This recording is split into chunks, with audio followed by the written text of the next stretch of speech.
Hello, myself Bikram Porel. I am a trainee software engineer at PCS Global Pvt Limited. Today we will learn about HTML. HTML stands for Hypertext Markup Language. It is used to design a static web page. Coming to next we see basic structure of HTML. At first we have to write doc type HTML. Then we write HTML. Within HTML, at first we have to write head tag. Within head tag, we have to write title. Then we have to write body tag. Within body tag, we have to write paragraph, heading, link, etc. This is the basic structure of HTML. Next, we talk about HTML tag. Here is the basic tag of HTML. There are 6 heading tag of HTML. H1 to H6 means H1, H2, H3, H4, H5 and H6. Next, P tag. P tag defines a paragraph. If we have to write a paragraph in HTML, then we have to write the paragraph within P tag.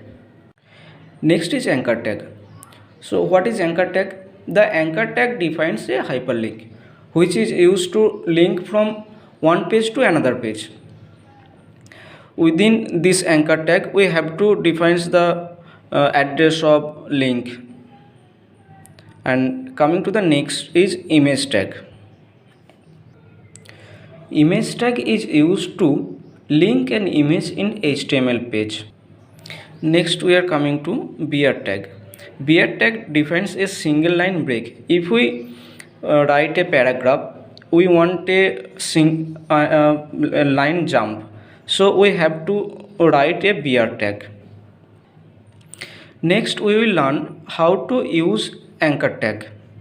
In anchor tag we have to write first anchor tag, then href. Href defines the link of address.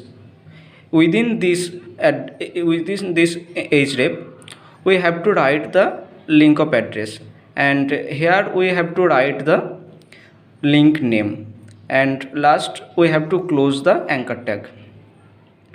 Next we are coming to how to use image tag in HTML. In image tag at first we have to write image, then src. Src means source of image path. Here in this src we have to declare the image path. And next alt. Within this alt we have to describe the what type of this image in this alt. That's for today. Next we will learn more about HTML. Thank you.